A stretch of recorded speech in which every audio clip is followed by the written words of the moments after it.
Assalamualaikum warahmatullahi wabarakatuh. Selamat sore pemirsa, apa kabar Anda? Semoga selalu sehat dan dapat melaksanakan kegiatan sebagaimana mestinya.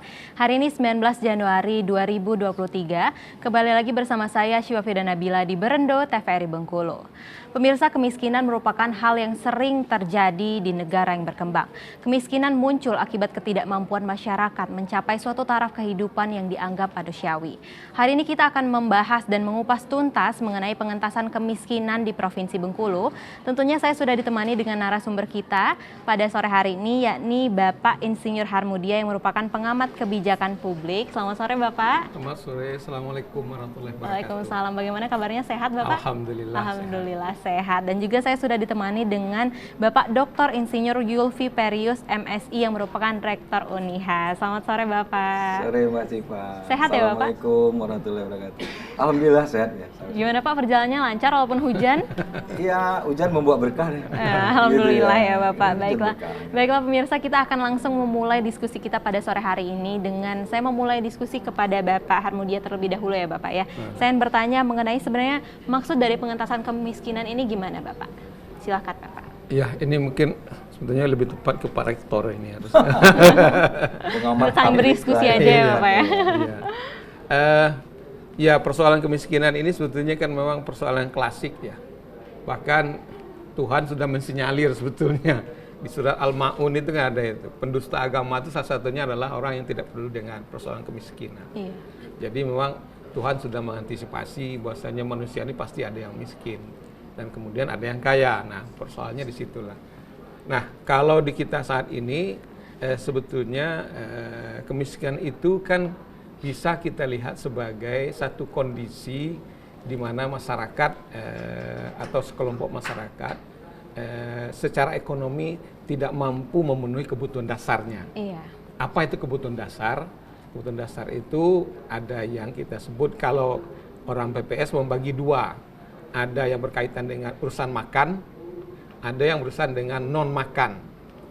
Nah, urusan makan ini berkaitan dengan pangan ini kan. Nah, urusan non pangan ini atau non makan ini adalah urusan sandang, papan, kemudian kesehatan, pendidikan. Nah, jadi kalau secara ekonomi mereka tidak mampu memenuhi kebutuhan dasar itu, maka kemudian kelompok masyarakat itu kita sebut dengan kelompok masyarakat miskin. Nah, itu yang kita sebut dengan persoalan kemiskinan. Nah, sayangnya memang akhir-akhir ini per data BPS per September 2022 itu merilis untuk Sumatera ini kita nomor 2 termiskin kan gitu. Nah, jadi nanti kita coba lihat sebetulnya apa sih indikator yang bisa dipakai untuk mengukur kemiskinan itu. Iya. Saya pikir begitu dulu sementara. Baik, berarti yang dimaksud dengan kemiskinan tadi tidak mampu memenuhi kebutuhan dasar kebutuhan ya Bapak dasarnya. ya. Nah, untuk indikator tadi seperti yang Bapak sebutkan, indikator, apakah ada indikator khusus Bapak selain sandang, pangan, dan papan yang tidak bisa dipenuhi oleh sebagian masyarakat tersebut? Apakah memang ada indikator khusus untuk menentukan seseorang tersebut masuk ke golongan miskin atau tidak Bapak? Ya, sebagaimana sudah dirilis oleh BPS, indikator yang mereka pakai itu satu berkaitan dengan urusan pemenuhan kebutuhan makan. Jadi kebutuhan makan itu berkaitan dengan bahan pokok ya untuk. Kemudian yang kedua yang berkaitan dengan non makan tadi, itu indikatornya itu. Nah, indikator yang non makan ini ada urusan kemampuan mereka untuk menyekolahkan anak, mengurusi urusan kesehatan, kemudian menyiapkan perumahan mereka, kemudian pakaian atau sandang kan begitu. Nah, itu indikator-indikator yang dipakai sebagai ukuran. Nah, kalau kemudian apa yang menjadi barometernya? Barometernya itu oleh BPS ditetapkan sebagai garis kemiskinan. Jadi kalau orang kemampuannya berada di bawah garis kemiskinan, maka mereka dianggap miskin. Kalau mereka berada di atas garis kemiskinan, mereka dianggap mampu. Apa itu garis kemiskinan? Nah, oleh BPS dipakai patokannya adalah kemampuan untuk memenuhi kebutuhan kalori 2.100 kalori per orang per hari. Jadi per kapita per hari begitu ya Pak Rektor ya. Nah, jadi begitu. Jadi kalau kemudian satu keluarga kalau punya anak atau anggota keluarganya 5, maka berarti mereka harus memenuhi kalori 5 kali 2.100. 2.100 ya. Jadi 10.500 Iya. kalori yang harus mereka penuhi. Artinya mereka harus menyediakan bahan pangan yang bisa mencukupi kalori yang 10.500 per hari tadi itu. Iya. Nah ini kan nanti dilihat dengan apa? Dengan pendapatan tentunya ya, Iya. dengan kemampuan mereka untuk mendatangkan income keluarga. Kira-kira begitu. Baik, berarti kuncinya adalah garis kemiskinan ya Bapak. Apakah dia memenuhi atau tidak, dan masih indikatornya yang utama memenuhi kalori atau tidak berdasarkan data dari BPS itu ya Bapak. Iya. Nah selanjutnya untuk upaya nih Pak, upaya dari pengentasan kemiskinan untuk memberantas dari garis kemiskinan yang memang beberapa masyarakat masih ada di bawah garis kemiskinan. Apa saja upaya yang dapat kita lakukan untuk menurunkan persentase dari kemiskinan di Bengkulu ini Pak? Ya, ini kan persoalan klasik ya Pak Rektor ya. Apa namanya? Saya bilang tuh begini, urusan penanganan kemiskinan ini kadang-kadang dijadikan sebagai komoditas kan begitulah. Nah, baik oleh sekelompok orang maupun juga pengambil kebijakan. Jadi kalau akan ada apa ramai-ramai urusan demokrasi misalnya pilkada atau pemilu atau apa, maka kemudian kita ramai-ramai bicara tentang kemiskinan kan gitu. Iya. Tapi sudah itu kita lupa. Nah, saya lihat harusnya penanganan kemiskinan tadi sebagaimana saya kutip ayat surah Al-Maun tadi itu nggak ada urusan ramai-ramai demokrasi, itu harus menjadi kebijakan pemerintah. Setiap pemerintahan di setiap level harus menyiapkan program penanganan kemiskinan itu. Persoalan yang mendasar adalah siapa orang miskinnya kan gitu. Nah, soal kita adalah di situ. Kita tidak punya, ataupun kalau punya biasanya tidak update data siapa sih orang miskin di Bengkulu hari ini. Kemudian apa bentuk kemiskinan yang dialaminya, sehingga kemudian kalau kita mengintervensi jelas arah intervensinya kan gitu. Apa yang dibutuhkannya, kemudian siapa dia, berada di mana kan begitu, sehingga kemudian setiap level pemerintahan itu bisa terlibat di dalam penanganan itu tadi. Agar tidak salah sasaran artinya ya Bapak ya. Jadi kita biasanya kalau ada BLT bertambah jumlahnya. Setiap ada BLT selalu bertambah jumlah ya Bapak. Begitu. Kalau nggak ada BLT, Pak Rektor paham lah itu. Baik, mungkin saya beralih terlebih dahulu kepada Bapak Ferin ya Bapak. Tadi sudah ditanggapi oleh Bapak Harmudia mengenai upaya nih Bapak. Dari Bapak sendiri, dari kacamata Bapak, upaya yang harus dilakukan untuk mengatasi kemiskinan ini gimana Bapak? Jadi mudah-mudahan kita tidak miskin hati ya. Amin ya Bapak. Jadi kadang-kadang kita ini memang aneh ya. Begini, 2 provinsi itu dinyatakan daerah miskin. 1 Aceh, 2 Bengkulu. Iya.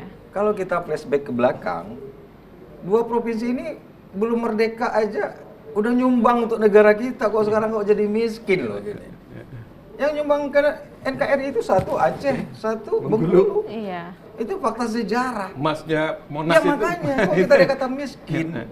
Padahal SDA-nya ada. Ya, artinya ada di situ yang harus kita cari benang merahnya. Iya. Nah, kemudian kalau kita bicara garis kemiskinan di bawah, mungkin ya adik-adik nih saya tengok ada di studio ini.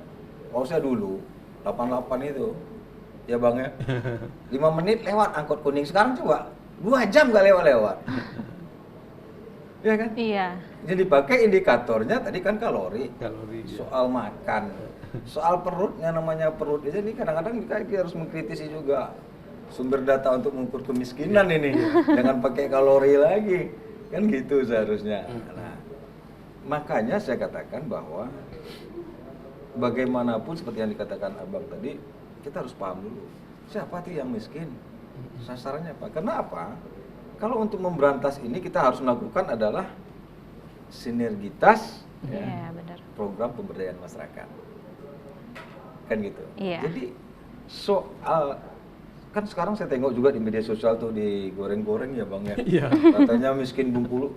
Sekarang itu 14% Dulu setahu saya, ini saya mohon maaf ya, ketika awal Pak RM memimpin dulu Ridwan Mukti, itu angka kita di 15 atau 17. Iya. Sekarang udah turun. Ya. Turun, memang angka penganggurannya naik nih loh. Nah sekarang kita tanya berapa investor yang masuk di sana, 80% tersedia berapa?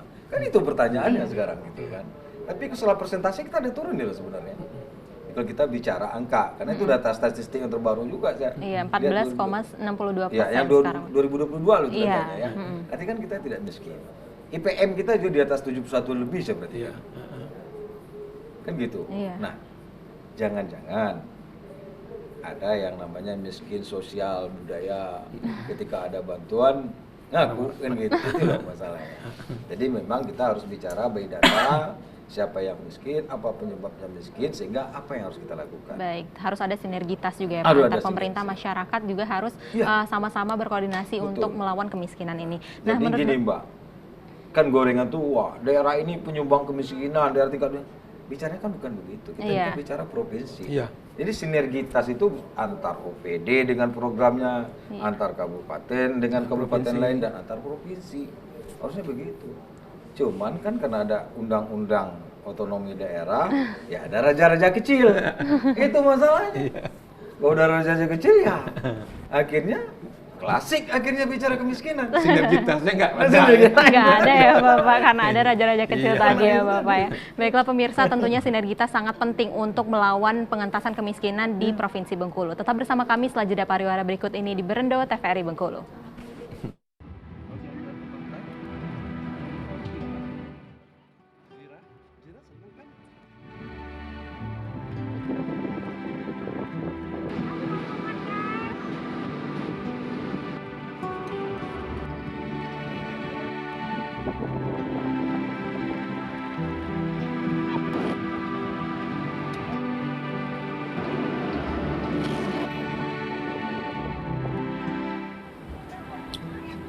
Ayah, mereka buang sampah sembarangan. Apa dia nggak sayang sama bumi kita ini? Kalau lisan dan tulisan tidak lagi dipahami, maka yang harus kita lakukan adalah aksi. Kita buang sampahnya yuk. Ayo.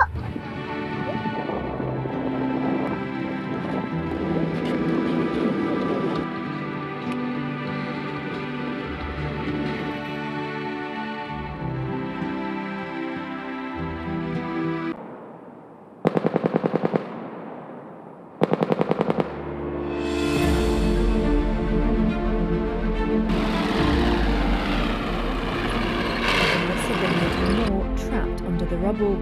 A city official had earlier said that at least 17 people were killed in Ukraine, but Zaporizhia city remains under Ukrainian control. Some thoughts have died or been wounded as the To, co dzisiaj działo się tutaj na jeziorze Kępno, było częścią dużego ćwiczenia, które trwa już od kilku tygodni.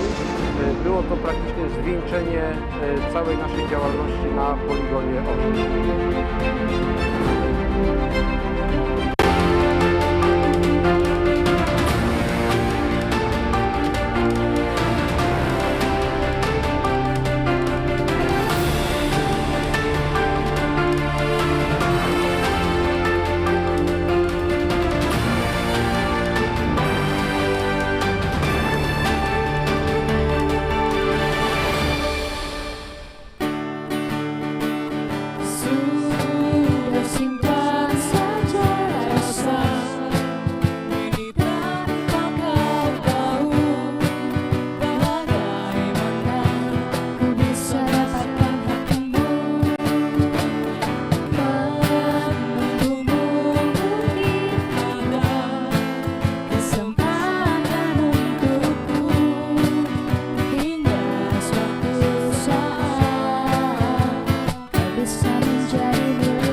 Baik pemirsa, terima kasih Anda masih bersama kami di Berendo TVRI Bengkulu. Tentunya ada beberapa komoditi yang mempengaruhi kemiskinan di Provinsi Bengkulu. Langsung saja kita tanyakan kepada Bapak Harmudia nih Bapak. Untuk komoditi ini apa saja sih yang berpengaruh terhadap garis kemiskinan di Provinsi Bengkulu? Iya, ini kan kembali ke cerita yang disampaikan Pak Rektor tadi, karena kita ini data kemiskinan itu mencuat karena memang pengungkapan dari BPS yang menggunakan ukuran garis kemiskinan tadi, yang indikator besarnya ada dua, ada yang berkaitan dengan kemiskinan karena makan, ada yang kemiskinan non makan, kan begitu. Nah, padahal seperti juga disampaikan tadi, kita ini kalau kita lihat akhir-akhir ini, ilustrasi Pak Rektor tadi itu misalnya angkot kuning nggak ada lagi sekarang, itu menunjukkan orang sekarang udah punya motor semua kan gitu lah. Terus miskinnya di mana kan gitu kan. Nah, tapi karena kita bicara tentang yang dipakai oleh BPS, perusahaan dua indikator tadi, maka kemudian yang pertama tentu berkaitan dengan makan, persoalannya adalah di pemenuhan terhadap kebutuhan bahan pokok. Ya. Nah, kalau kita lihat memang untuk Provinsi Bengkulu, kita mungkin mengalami persoalan tentang pengadaan bahan pokok kita ini.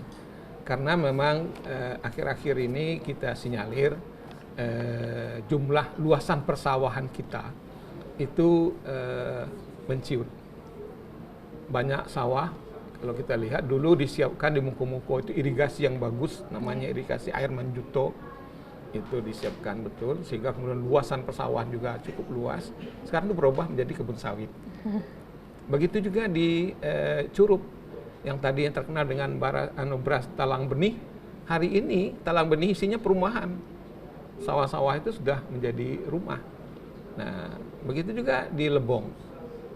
Sehingga kemudian terjadi penciutan luasan-luasan lahan untuk penyiapan bahan pokok tadi. Sehingga kemudian kita harus mendatangkan dari luar.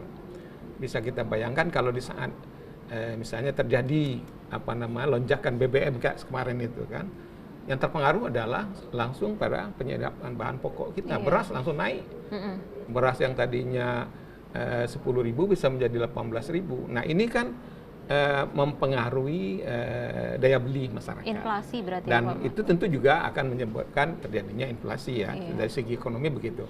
Tapi terhadap dari pengaruhnya kepada masyarakat, ini yang tadi, masyarakat yang tadinya mungkin kita sebut dia di atas garis kemiskinan sedikit, yang kita sebut dengan kelompok marginal misalnya, begitu harga beras naik, dia akan turun, jatuh menjadi orang miskin kan gitu. Nah, sehingga kemudian itu sangat sensitif ya. Jadi artinya salah satu yang bisa menyebabkan komoditinya itu adalah berkaitan dengan bahan pokok tadi.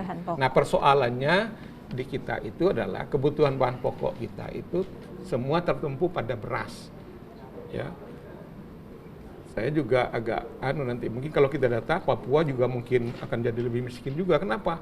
Yang tadinya mereka makan sagu, tiba-tiba kan diperkenalkan dengan beras. Begitu beras nggak tersedia, didatangkan dari Jawa, dari mana-mana, ini akan naik kan begitu. Nah, ini soal.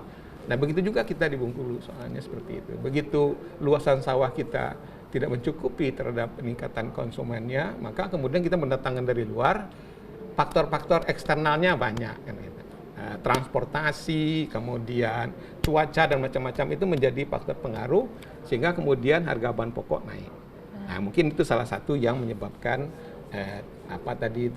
kemiskinan kita meningkat. Baik, nah mungkin salah satunya adalah bahan pokok ya Bapak yang paling berpengaruh terhadap peningkatan atau penurunan dari garis kemiskinan dalam masyarakat. Nah, mungkin saya beralih kepada Bapak Ferry terlebih dahulu ya Bapak. Nah, salah satu untuk mengetaskan kemiskinan adalah dengan pendidikan ya Bapak. Apakah dengan kualitas sumber daya manusia yang baik itu akan mempengaruhi tingkat kemiskinan di Provinsi Bengkulu juga Pak? Seharusnya sangat berpengaruh, Mbak. Jadi gini, saya ini sering ceritanya baca-baca sejarah aja nih gitu. Kita flashback agak jauh ketika bicara pendidikan ya. Jepang itu, Nagasaki dan Hiroshima itu dibom tahun 45 atau tahun 46. Kita merdeka tahun 45.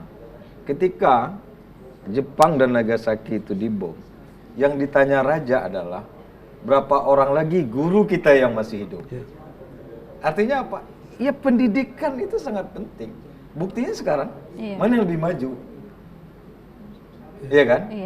Nah, di kita justru sekarang Coba Mbak aja perikutan apa tuh? PPK apa itu? Iya. Iya, Guru-guru sudah meminta diangkat, nggak diangkat, segala macam. Jadi pendidikan itu faktor yang cukup kuat. faktor cukup Sehingga kuat apa ya, tadi? Bapak. Kalau kita berikan pendidikan, dia bisa memahami bahwa kebutuhan kalori itu tidak hanya dengan beras saja. Ada sumber-sumber bahan pokok lain yang bisa dimakan. Dengan catatan bahwa strateginya adalah kalori itu terpenuhi sebesar 2.100 sebagai ukuran tadi. Sehingga ada diversifikasi apa yang dimakan. Kan itu. Nah, itu kan untuk memahami kan butuh pendidikan. Nah, sehingga pendidikan itu harus kita tingkatkan. Makanya kadang-kadang kita itu harus membaca datanya kadang-kadang gini ya. Ketika IPM naik, APK kita gimana? Ya. Kemudian bagaimana juga dengan stunting? Iya. Di IPM ini kita udah bicara di situ ada 3, kesehatan, ekonomi, pendidikan. Kok stunting juga makin tinggi? Iya. Ya ini kan jadi kita bingung nih. Nah seharusnya kan data sekarang dikaitkan juga dengan stunting ini. Yang angka sudah menurun, kemudian jumlah pengangguran naik, bagaimana nih dengan stunting? Artinya ada apa? Lapangan pekerjaan. Nah kalau lapangan pekerjaan, artinya kita harus menarik investor banyak-banyak datang sini. Ketika bicara investor, tentu dengan urusan administrasi segala macam. Iya. Apakah ada kemudahan? Apakah tidak sulit? Karena ketika kita berbicara SDA, makanya dari awal tadi saya katakan, 2 provinsi ini penyumbang. Jadi SDA nggak kita ragukan lagi. Iya, SDA tidak kita ragukan. Tinggal bagaimana cara kita Mengolah. mengolahnya ya Bapak. Nah, itu tentu dibutuhkan hampir semua unit pelaksana teknis maupun pengambil keputusan. Tidak bisa, mau cari aman aja nggak bisa. Kalau jadi pimpinan pemimpin itu harus berani melakukan terobosan. Tapi kalau cari aman sudahlah, ada APBD segiko-iko lah kita kelola terus. Ya inilah kita terus. Tapi kan bagaimana? Loh dia kan tahu berapa APBD kita. Bagaimana mencari? Karena kunci pembangunan ada 2, ada APBD, ada DAK. DAK ini kan kita harus jemput. Iya. Ya, DAO itu kan untuk belanja rutin, ya itu gaji. Tapi untuk membangun fisik ada DAK. Nah itu kan dibutuhkan. Instansi teknis bagaimana cara menjemput, bagaimana cara menciptakan, kan gitu. Nah ini yang sangat kita butuhkan. Ya ketika untuk mencapai ya itu tadi pendidikan itu juga berkontribusi Untuk peningkatan penurunan kemiskinan tadi Iya. ya Bapak ya. Karena makin tinggi pendidikannya kan dia makin punya pola pikirnya kan. Iya. Baik nih Bapak. Nah untuk strategi dan kebijakan pemerintah tentunya banyak sekali ya Bapak untuk Banyak. mengentaskan kemiskinan. Salah satunya dengan BLT, Bansos dan juga di bidang pendidikan bidik misi salah satunya Bapak. Ya. Gimana nih Bapak memastikan bahwa bantuan pemerintah itu tepat sasaran dan mekanismenya itu berjalan dengan lancar? Nah, kalau soal tepat sasaran mekanisme itu seharusnya jangan kita memakai teori balok es ya kali ya. Maksud saya kan kalau balok es itu kan begitu keluar dari pabriknya kan gede tuh. Iya. Butuh 1 batang. Tapi ketika sampai ke masyarakat, kok udah tambah kurang ini? Ini kan juga Sampai di berapa pasar- kasus sekarang saya dengar lagi kasus bos mau diangkat nih. Iya. Sampai di pasar tinggal separuh aja makanya lagi. kalau kita pakai, kalau kita ingin mengentaskan kemiskinan, Iya. oke, jangan kita pakai teori balok es. Kalau memang dari pusatnya 1 batang ya sampai ke bawah 1 batang. Kalau balok es kan nggak begitu keluar dari pabrik 1 batang sampai ke nelayan masyarakat bisa nggak 1 batang. Karena ada mencair. Ya. Atau teori pipa ledeng, pas buka keran dari sana, tapi karena banyak saluran pipa yang ini kita buka di keran kita tinggal netes terus. Nah, kemana-mana. Baik. Ya kan? Jadi ada niat dulu nih untuk menyelesaikan. Ya, makanya saya kadang-kadang kalau orang katakan buku ini termiskin, saya agak kurang sependapat pikiran saya. Agak kurang gimana? Kurang nyaman saya kalau dikatakan. Mungkin indikatornya tadi ya Bapak. Iya, yang ini tepat kurang tadi. nyaman. Karena saya itu contoh itu tadi yang saya bilang tadi. Sekarang nunggu angkot tuh Mbak, sampai baru lewat. Bisa kita hitung berapa jari. Ya, kalau kita masih pakai itu indikator kalori tadi juga. Iya. Nah, seperti sekarang misalnya apa yang disampaikan oleh Bung Gita. Oke, lahan-lahan terjadi penyusutan. Ya. Sekarang penyusutan akibat perumahan. Yang ngambil rumahan ini siapa? Baik, tentunya ada kontribusi ya Bapak dari masyarakat dan juga kemudian pemerintah. yang kedua, yang berikutnya tadi ada penyebab kemiskinan non apa tadi yang non makan. Salah satu misalnya papan, Kultural ya, Bapak. perumahan. Sekarang kita harus sudah melihat, Mbak. Jangan disangka orang misalnya rumahnya tidak permanen itu dia miskin. Iya. Belum tentu. Kenapa? Orang akan melihat sesuai dengan demografi, apalagi Bengkulu misalnya dikenal dengan daerah gempa. Mungkin dia tidak akan bukan semua permanen. Iya. Justru rumah-rumah yang terdiri itu yang rumah yang tahan gempa. Iya. Ya kan? Jadi kan complicated nih masalahnya. Makanya harus ada sinergitas tadi. Iya. Ya, antar OPD di dalam satu daerah maupun lintas daerah. Maupun provinsi.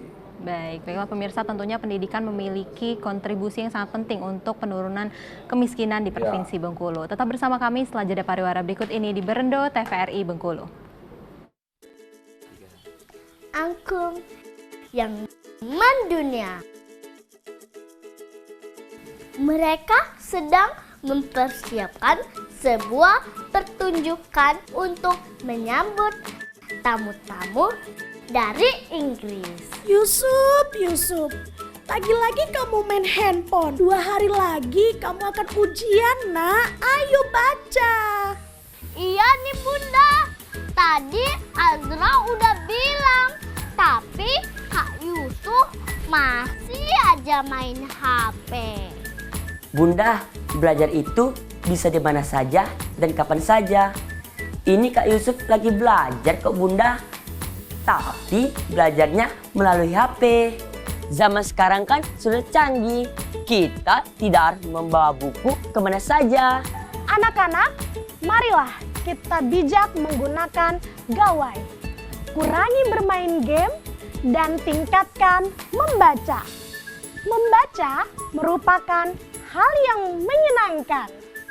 Betul itu teman-teman. Yuk kita membaca buku 15 menit per hari. Ayo kita membaca.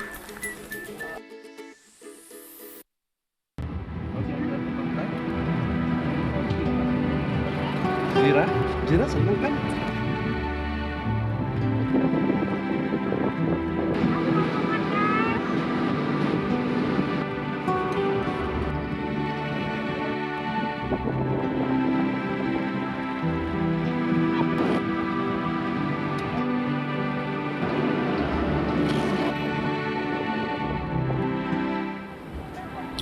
Ayah, lihat mereka buang sampah sembarangan. Apa dia nggak sayang sama bumi kita ini? Kalau lisan dan tulisan tidak lagi dipahami, maka yang harus kita lakukan adalah aksi. Kita buang sampahnya yuk. Ayo.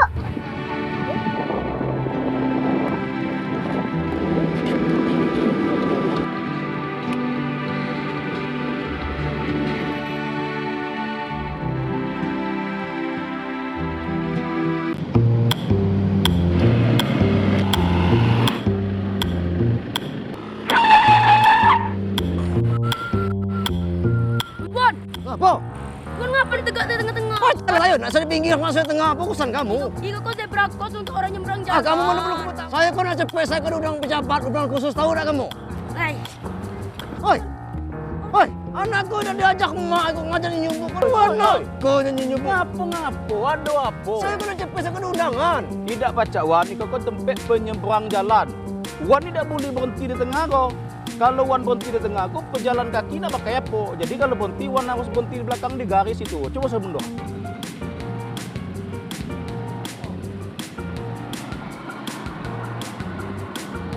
Adik sana, menaati lalu lintas juga untuk keselamatan kita. Kalau tidak kita, siapa lagi? Kalau tidak gini, kebilo lagi.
Selamat tinggal masa lalu, aku kan melangkah. Maafkanlah segala yang pernah ku lakukan padamu. Selamat tinggal masa lalu, aku kan melangkah. Maafkanlah segala yang pernah ku lakukan padamu.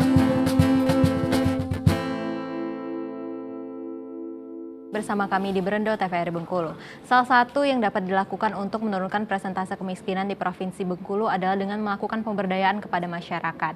Nah, langsung saja kita tanyakan kepada Bapak Insinyur Harmudiani terlebih dahulu nih Pak. Untuk kegiatan pemberdayaan apa yang paling tepat dilakukan untuk masyarakat yang garis kemiskinannya masih di bawah nih Pak? Ya, jadi saya ingin balik lagi dulu seperti disampaikan Pak Rektor tadi, untuk kita bisa menetapkan siapa yang harus kita berdayakan itu, maka kemudian memang harus ada data yang jelas kan gitu. Supaya kemudian nggak mungkin saya tiba-tiba saya memberdayakan Pak Rektor kan gitu lah. Nah, karena apa? Jadi di kita itu, saya masih ingat tahun 2005 itu waktu kepala PMD-nya, pemerintahan desanya itu mertuanya Pak Helmi Hasan, Pak Barullah Abbas. Ya.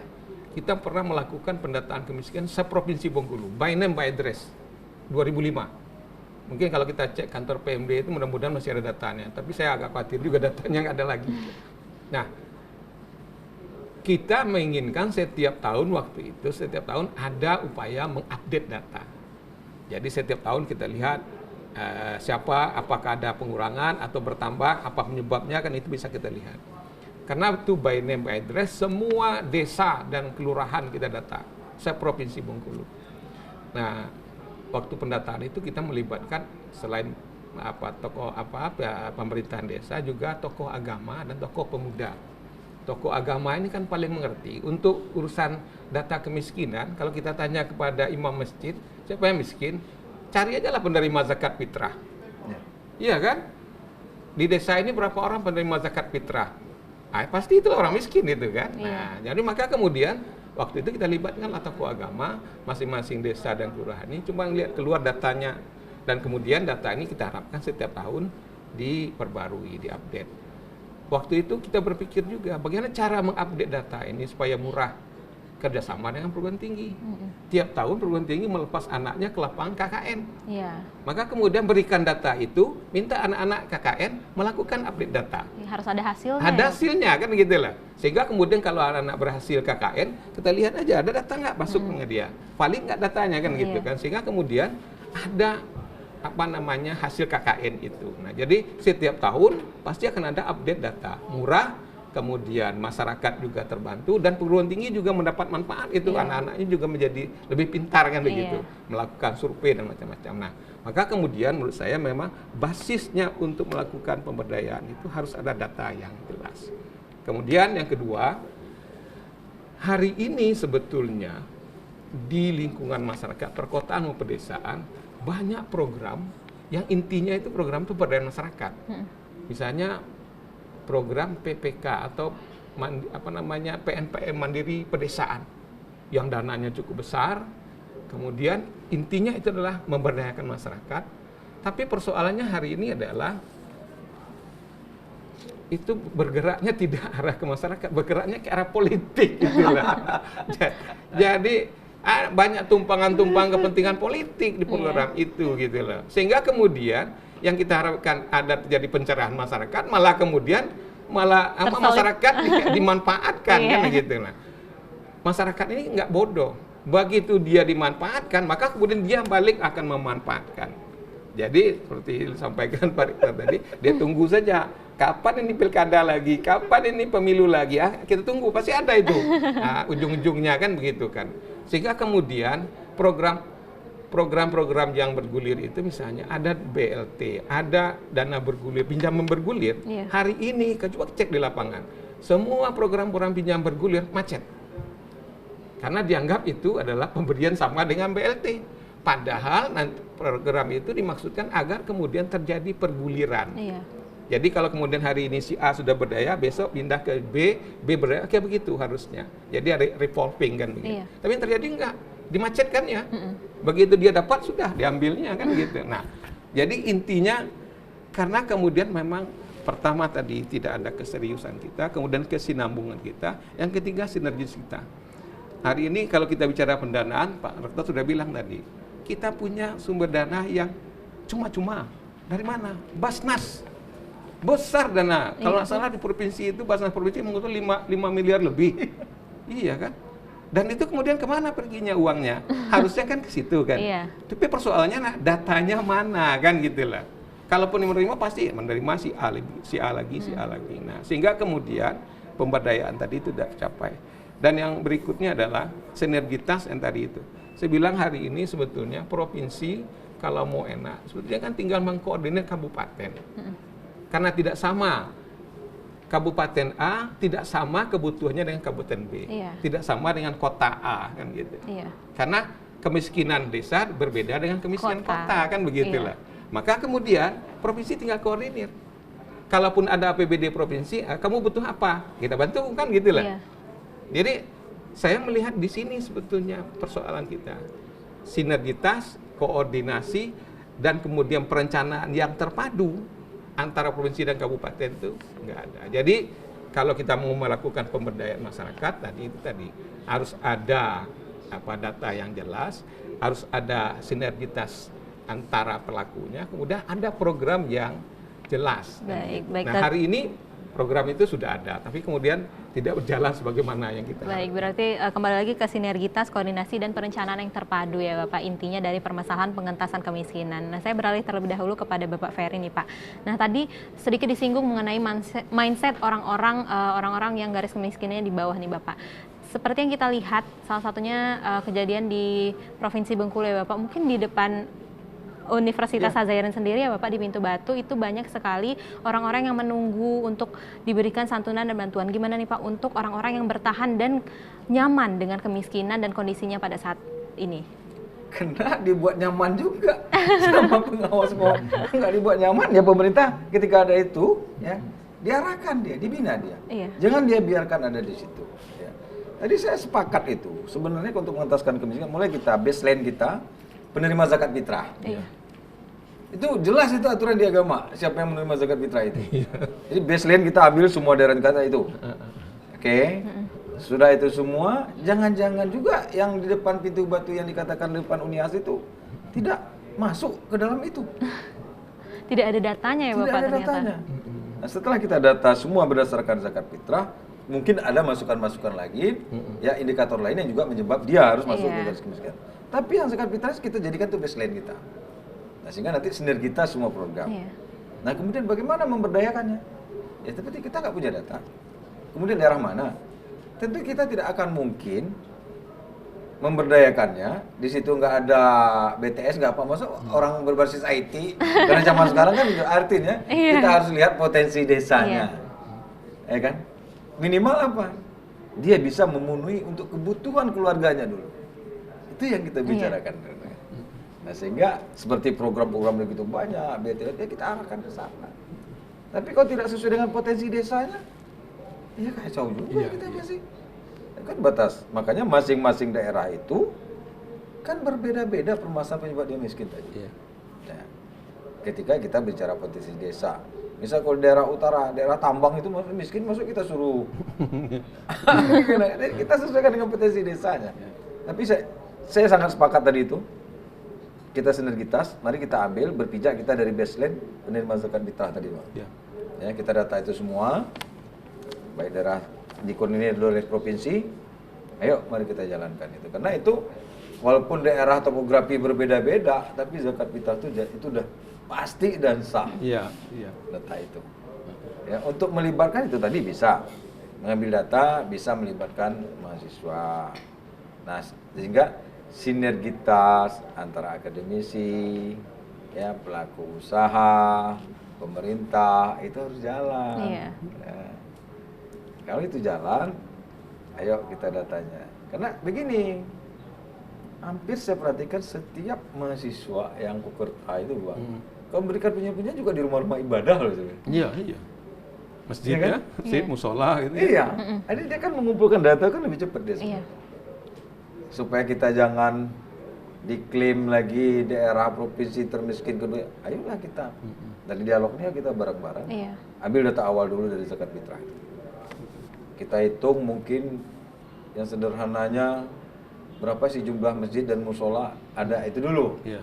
Nanti kita hubungin imam, pengurus masjid berapa di sini. Iya. Tiap tahun. Nah, sehingga kan nampak besarannya. Baik. Ternyata masalah yang paling utama adalah data ya Bapak. Data itu. Nah, data ini bisa kita berdayakan kepada mahasiswa ataupun masyarakat yang memang mumpuni terhadap hal tersebut. Baiklah pemirsa, kita break sejenak setelah penampilan Bengkulu Project. Selamat tinggal masa lalu, aku kan melangkah. Maafkanlah segala yang pernah ku lakukan padamu. Selamat tinggal masa lalu, aku kan melangkah. Maafkanlah segala yang pernah ku lakukan padamu.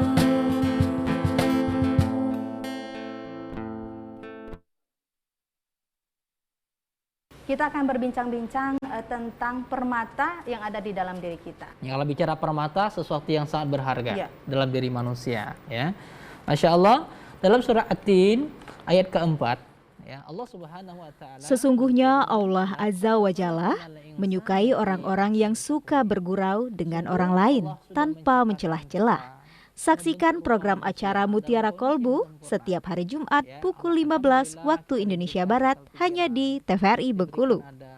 Nafsu sebagai nikmat dari Obat hati ada 5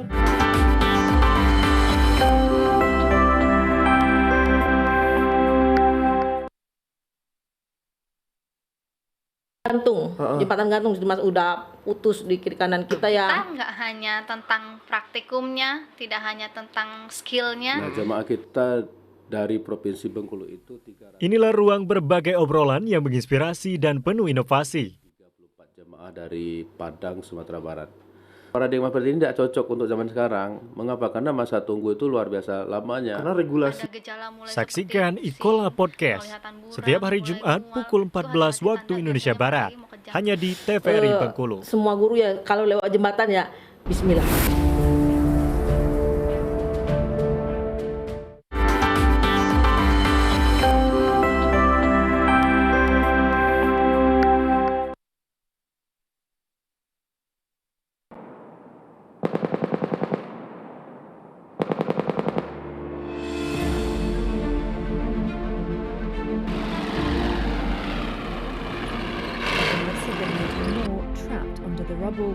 A city official had earlier said that at least 17 people were claimed of Ukraine, while Zaporizhia city remains under Ukrainian control. Since thoughts who have died or been wounded as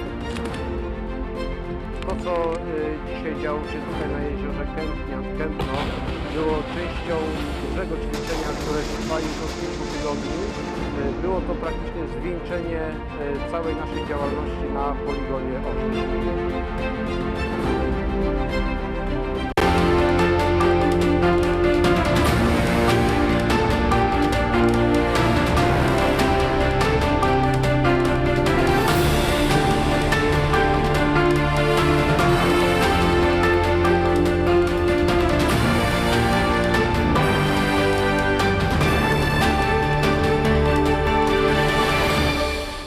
Baiklah pemirsa, terima kasih Anda masih bersama kami di Berendo TVRI Bengkulu. Selanjutnya kita akan membahas dan melanjutkan diskusi kita pada sore hari ini terkait dengan pembangunan dan juga kemiskinan. Gimana sih hubungan antara pembangunan dan juga kemiskinan dan pengentasan kemiskinan tentunya. Baik, mungkin bisa langsung dijawab oleh Bapak Insinyur Harmudia terlebih dahulu. Saya agak tertarik bicara tentang dampak dari pembangunan terhadap kemiskinan ini. Ada anekdot, tetap ini karena anekdot tentu kesahihannya kita pertanyakan. Salah satu kenapa kemudian jalan tol dari Padang ke Pekanbaru agak tersendat. Ternyata itu katanya adalah rata-rata orang Padang yang berjualan sepanjang jalan yang eksis hari ini itu agak keberatan dibangun jalan tol. Kenapa? Karena jalan tol dibangun, maka kemudian sejumlah rumah makan yang ada sepanjang jalan yang hari ini eksis itu nanti akan mati. Harus tutup ya, Dan Pak. itu yang sudah terjadi di daerah Lampung. Mulai dari Indralaya sampai ke Bakahuni, itu banyak sekarang rumah makan yang tutup gara-gara jalan tol sudah selesai. Iya.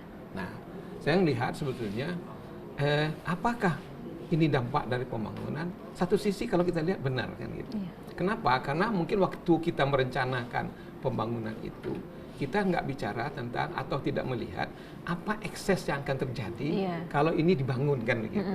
Begitu juga yang saya bawa kalau kita ilustrasikan ke pedesaan. Hari ini dengan menggunakan dana desa, banyak kepala-kepala desa membangun infrastruktur di desa-desa. Jalan dibangun ke sentra-sentra perkebunan, pertanian. Iya. Tapi apa yang terjadi? Begitu jalan dibangun ke sentra-sentra pertanian tadi, kebun sawit terbuka, kemudian sawah-sawahnya juga sudah dekat dengan jalan, tanahnya pindah ke milik orang kota. Karena transportasi sudah lancar, maka kemudian orang kota mengendarai mobil, datang, berapa nih sehektar, saya beli. Mereka punya uang. Iya. Apa akibatnya? Masyarakat desa yang tadinya kaya, karena mereka punya sumber daya alam, hari ini pindah tangan pada orang kota. Uang pada saat itu, misalnya sejumlah dapatlah 100 juta, 200 juta, tapi persoalannya adalah karena mereka tidak diedukasi, maka uang ini akan habis begitu saja dalam waktu yang relatif pendek. Akibatnya apa? Sesudah itu mereka jatuh miskin. Nah, ini yang saya lihat. Jadi kalau kemudian kita bicara tentang pembangunan, maka seharusnya memang apa yang akan kita rencanakan itu juga harus kita kaji dampaknya. Kalau ini kita lakukan, apa yang akan terjadi? Siapa yang akan diuntungkan? Persoalan kita hari ini adalah di situ. Hari ini banyak yang kita kerjakan, yang kita bangun, yang kita lakukan pembangunan. Tapi kemudian kalau dulu AMDAL itu saya lihat agak begitu sulit untuk bisa keluar. Ya, AMDAL itu kan ada kajian sosial ekonominya. Siapa yang terdampak itu akan dikaji. Tapi hari ini AMDAL hanya sekedar syarat aja, ada AMDAL-nya ada. Tapi kemudian begitu program terjadi, baru kita tahu hari ini ternyata banyak orang miskin baru gara-gara dampak dari pembangunan tadi. Nah, saya lihat ini juga persoalan yang harus kita hadapi. Jadi tidak hanya memberdayakan masyarakat, tapi juga kita harus bisa melihat apakah perencanaan pembangunan yang kita lakukan itu menguntungkan bagi masyarakat yang kita, atau justru merugikan mereka. Kenapa? Kalau dia tidak, nah tadi Pak Rektor sudah bilang, kalau Kabupaten A itu di situ basisnya tambang, tapi kita masukkan traktor pertanian ke situ, nggak nyambung dia. Nggak nyambung. Nah kan begitu. Jadi jaka sembung bawa golok jadinya. Nah jadi kayak begitu. Berarti harus dikaji juga ya Bapak terhadap kualitas sumber daya manusia. Makanya dalam melihat mengentas kemiskinan itu kita mengenal namanya pentagonal aset. Satu keluarga itu punya namanya kita. Apa itu pentagonal aset? Ada sumber daya alam. Apa yang dimiliki oleh satu keluarga itu. Kemudian sumber daya sosial. Apa yang mereka punya. Sumber daya ekonomi. Sumber daya infrastruktur, kan gitu kan. Kemudian yang berkaitan lagi SDM. Nah, ini tadi Pak Rektor sudah bilang, SDM itu berkaitan dengan pendidikan. Orang yang tidak punya ilmu, tidak punya skill, punya uang, dia nggak bisa manfaatkan. Kalau manfaatkan poya-poya dia. Iya, baik. Berarti harus ada kajian dan juga keseimbangan antara sumber daya alam, sumber daya manusia, dan juga sosial serta infrastrukturnya, Bapak. Kalau satu keluarga ini mau kita bantu, dia sebetulnya lemahnya di mana? Nah, sehingga kemudian intervensinya menjawab persoalannya. Iya, berarti kajiannya tidak superficial tapi harus mendalam ya Bapak. Baik, kita pindah terlebih dahulu kepada Bapak Ferry nih Bapak. Terkait dengan resesi, apalagi kita di tengah ancaman resesi ya Bapak, apakah mungkin kita bebas kemiskinan di tengah ancaman resesi 2023 ini Pak? Iya, jadi makanya ini saya flashback nih cerita pembangunan. Ini pembangunan itu supaya tidak berdampak. harus ada dua. Pembangunan spiritual dan pembangunan struktural. Jadi spiritualnya harus didalamin nih. Sehingga apa, pelaksana membangun itu dia nggak makan semen, dia nggak makan aspal, gitu, ya kan? Sehingga yang dibangun tepat sasaran. Harus dimantapkan spiritualnya dulu nih. Sehingga jangan jadi seperti yang dikatakan Bang, datang orang kota jual tanah, dia jadi penonton. Tapi ketika spiritualnya disiapkan, apapun tuh ekses, dia sudah siap untuk menghadapi itu. Apalagi kita sekarang bicara resesi tahun 2023. Kadang-kadang kita ini begini, itu kan ramalan. Kita ini kadang-kadang belum pergi udah pulang. Itu yang jadi masalah. Saya itu orangnya kadang-kadang itu kan katanya ramalan. Ya tapi kita harus mempersiapkan. Ya. Kalaupun sudah itu terjadi, kita persiapkan. Kan kalau kita simpulkan tadi balik cerita atau yang disampaikan Bang Mulya tadi, ujung-ujungnya kan edukasi ke pendidikan tadi. Nah, kependidikan itu tidak cukup dengan pendidikan, itu juga pendidikan spiritualnya harus kita jalankan. Jadi kalau ancaman resesi ini, tingkat kemiskinan itu, kalau tidak kita, seandainya itu terjadi, apabila spiritualnya kita tingkatkan, insya Allah semua masyarakat kita siap untuk menghadapi. Dan kita kan sudah 97 kan kita krisis ekonomi. Ya, yang bertahan kan masyarakat kecil.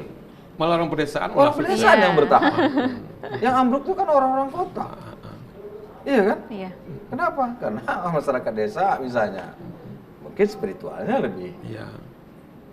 Kalau kita di kota kadang-kadang seperti burung aja, berangkat pagi pulang sore. Kadang-kadang seperti Bang Tohib, nggak pulang-pulang kadang-kadang kan gitu kan. Jadi kadang-kadang kita ini pendalaman itu sangat penting. Jadi edukasi itu menghadapi resesi ini kan tidak hanya Indonesia saja, dampaknya sangat luar biasa. Tapi semuanya harus kita siapkan lah, ya. Terutama ilmunya harus kita tingkatkan. Dalam rangka mempersiapkan, kita edukasilah masyarakat kita. Kalau seandainya terjadi gini, langkah-langkah kita ini. Nah sehingga tentu kalau kita dari perguruan tinggi ini kan kita hanya bisa menghasilkan prototipenya saja, model-modelnya. Tapi untuk pelaksanakan tergantung pemerintah yang punya kebijakan. Baik, mungkin kita udah di penghujung acara nih Bapak. Bapak bisa berikan pesan dan kesan untuk masyarakat di rumah terkait dengan pengentasan kemiskinan. Iya, kalau pesan dan kesan saya terhadap satu, bahwa kita ini kaya karena kita diberikan panca indera yang cukup oleh Allah SWT. Makanya kita harus tetap berusaha, berikhtiar, jangan lupa berdoa. Iya, jangan lupa berdoa ya Bapak. Itu yang penting. Nah mungkin dari Bapak Harmudia bisa memberikan closing statement juga Bapak untuk masyarakat di rumah. Jadi kalau kita tidak bisa meningkatkan ekonominya, maka kurangilah pengeluarannya. Nah, jadi kalau bisa dua-duanya jalan. Jadi peningkatan ekonomi terjadi, pengeluarannya juga ditekan. Karena itulah yang akan menurunkan kemiskinan. Nah, balik terakhir adalah balik ke surat Al-Ma'un tadi itu. Bahasanya pendusta agama itulah orang yang tidak peduli dengan orang miskin. Maka kalau kita orang mengaku orang yang beragama, pedulilah dengan orang miskin. Baik, pemirsa, 1 dari 10 perintah Presiden adalah 0% kemiskinan di tahun 2024. Kita harus optimis Bengkulu bisa mencapai 0% di tahun 2024. Saya Syifa Fida Nabila mohon undur diri. Wassalamualaikum warahmatullahi wabarakatuh. Mari kita saksikan Bengkulu Project.